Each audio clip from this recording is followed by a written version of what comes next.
Hey YouTube, this here is my off-road mower I'm building. As you can see, I found a transmission off an old Simplicity. Had it apart several times, ordered some tires for it. Fairly new, I've been taking it for a ride. Still not 100%. Took off a lot of stuff underneath, I still have the regular pulley. I ordered a pulley for it, for the front, 6-inch pulley. I am trying to add this idler pulley just for the belt, but I don't know if I'm gonna leave that there. I rigged up this back pulley. I cut the old pulley off. Let me see if I can get under here. You can see where I cut it. I put bolts in here, which seems to be holding on, but I also crazy glued them on the tops right here and underneath. I added this here as a pulley guard and that as a pulley guard, and in the back here I also have this bar going all the way across to help keep the belt on, but it's not 100% yet. I'm still doing a lot of work. I still got to take this trans apart yet. I'm going to take out all that old grease in here and put some gear oil in there, some real sticky gear oil, because I rode the thing for about 10 minutes, then the belt pulled off again. Even though I have these belt pulleys put on here, it still pops off, But yeah, this corner here of this transmission is getting hot, so that's why I decided to go ahead and I'm going to be pulling this transmission off for the final time and installing new brake pads down there and putting in the probably the Lucas gear oil I'm going to put in here. But yeah, I still have a ways to go with this off-road mower, but at least I have tires, I have a transmission now to work with. It's a 5-speed Peerless, and it didn't quite line up, but I did manage to use these craftsman plates here to get everything lined up and bolted on. It was a real problem for me.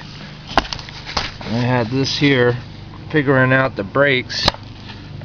I actually had to bend this and hook it up from my brakes, hook it up to the clutch, and just to get where I'm at now, it took me a few days, But what I figured out was I pull the clutch and the brake pedal up, and I leave it there, and then I insert my brake rod and I tap the hole with my drill in here where this spring was just about right there. So I tapped the hole here because the spring was just up against this brake lever, and I drilled a hole here, put a cotter pin in there, washers, and a brake spring, and at the end I inserted I drilled a hole at the end, just, I don't know if I'm getting that, kind of dark, I know. It's right there, that cotter pin is. I tapped the hole all the way at the end just to prevent my brake line from slipping out, because it is a short. I did make this brake line, and I inserted this cotter pin, which I left it unspreaded. I still have to spread it. And over in here I cut my slot here for my transmission shifter, which is working okay. I actually grinded that out. Show you up in a bit here. there you go, that's what it is. Oh, it's coming kind of shiny right there, but almost like a watermark. Oh, it's a dent. I have a little dent here. It's 15 horse, overhead valve, Craftsman, Briggs Stratton IC Gold. I just replaced the oil. I drained the oil, put new oil in. I did the valve job up front. And I'll show you this over here. There was a wire here, and I think the wire is actually on the other side now, but that has been cut, and this is just working fine without the wire, so that's a good thing.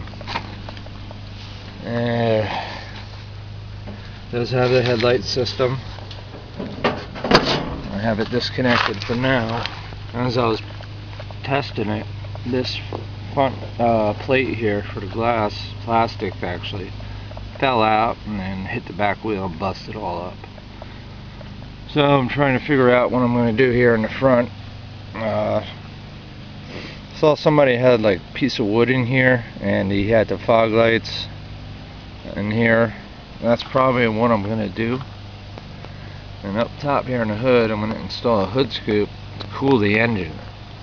I'm not installing a hood scoop to make it look cool or bad. I'm installing a hood scoop just so that the extra air will get down in here in my engine and cool things down, because these are very small holes here. You know, they're very small, so I definitely want to do that, and I want to do some customization on this exhaust so I could have dual exhaust. And I still have to order front tires. And this is just my other Craftsman 6-speed. So this is where I'm at right now. I have to get the special belt too when I get the front pulley. I'll do a video on unpacking that pulley and see how it is. But it runs really good. It's strong, very strong. And over here, I'll show you where that trans came from. This motor I just rebuilt. This works really good. I'm actually selling it out front with the sign. This is just some projects I got going on right now.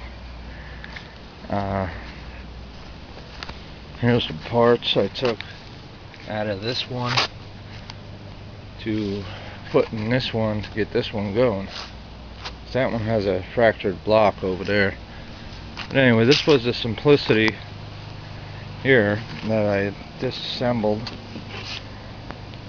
and I'm still taking things off it because this is going to turn into a cart for my riding mower. You know, if I need to go pick up some soil or something, I'll throw it in my cart.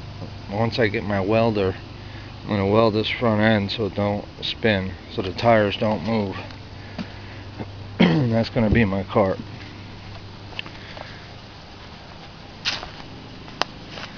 It has this aluminum thing here. It was just too far gone for me to actually restore it. This was the dash off the Simplicity. This was off the Simplicity. Yeah, in fact, this was the seat that was on here. You know, but I still have parts for it, and I'm going to hold on to it. The motor inside, it's a 14 horse, or 14 and a half, I think. And this was the dash. So I'm not sure what I'm going to be doing with these parts. I might end up just throwing them on Craigslist, see if anybody wants the parts. But so these are old tires I gotta get rid of. I might make pot holders out of them, I'm not sure. But it's just some leftover parts and kind of stuff like that that I've used and taken off. I took off a lot of parts underneath there. But that's it. And thanks for watching.